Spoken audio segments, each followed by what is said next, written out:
Hello SSS members and pensioners. Ang ating tutorial video for today, paano daw kapag 5,000 pesos lang yung naging contribution siya with SSS? Pwede na bang ma-lump sum yun? Ngayon siya ay isang senior citizens na. Yan ang naging comment ni Madam, so itago ko na lang yung pangalan niya. Sabi niya, "Good morning ma'am. Ask ko lang, pwede ba maka-avail ang asawa ko sa lump sum? Kasi 5,000 lang ang nahulog niya. 72 years old na siya." Yes po, madam. Pwede pong mag-lump sum ang asawa mo ngayong siya ay 72 years old na at meron lang siyang 5,000 pesos na contributions with SSS. Dahil po according po sa policy ni SSS pagdating sa retirement claim, once na ang kanilang SSS member ay umabot na po sa retirement age, kung saan ito ay 60 years old mahigit. Okay, isa ng senior citizens. At hindi nabuo ang 120 months contributions at wala nang kakayahan pa na punuin ang kulang na contributions. Meron po silang option to withdraw. Kaya itong husband mo po, ngayong meron lang siyang 5,000 pesos na contributions at wala na siyang kakayahan pa na punuan yung kulang na contributions niya, pwede po siyang mag-file ng lump sum kay SSS as retirement claim niya.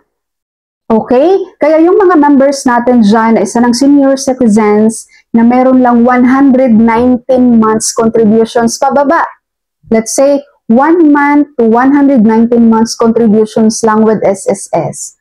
So, pwede po kayong mag-lump sum guys with SSS kapag wala na talaga kayong kakayahan pa na punuin yung kulang nyo na para mabuo nyo ang 120 months contributions.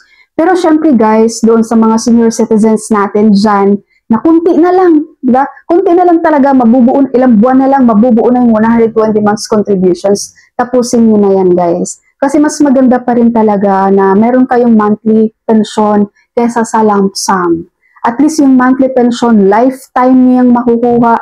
Hanggat buhay ka, hanggat meron kang primary beneficiary, makaka-receive sila ng monthly pension.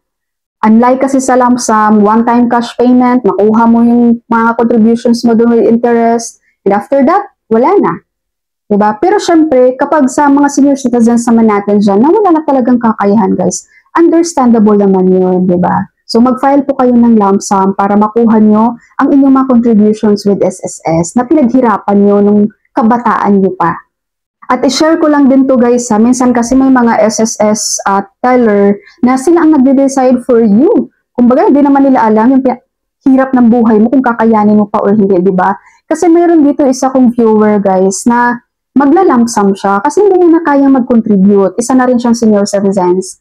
Ngayon sinabihan siya ng teller doon, ay hindi po pwede sir, dapat po punuin niyo yung kulang niyo para maging 120 months contributions. Huwag po kayong maniwala sa ganun guys. Ipilit niyo, no ma'am, hindi ko na po talaga kayang mag-contribute pa at my age. Wala na po akong trabaho at wala akong pagkukuhaan ng budget para sa SSS contributions ko monthly. So ngayon po, dahil karapatan ko naman po ang mag-file ng lump sum, ngayon ako isang senior citizens na, pipiliin ko na lang pong mag-lump sum.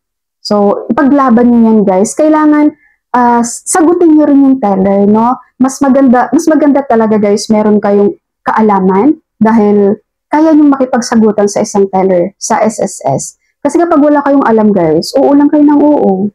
Hindi niyo alam anong karapatan niyo as their SSS member.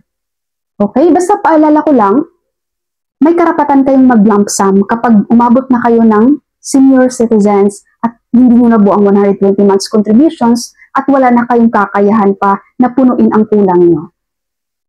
Okay po, ating mga minamahal na senior citizens dyan, ating mga SSS members. Thank you so much for watching everyone. God bless you.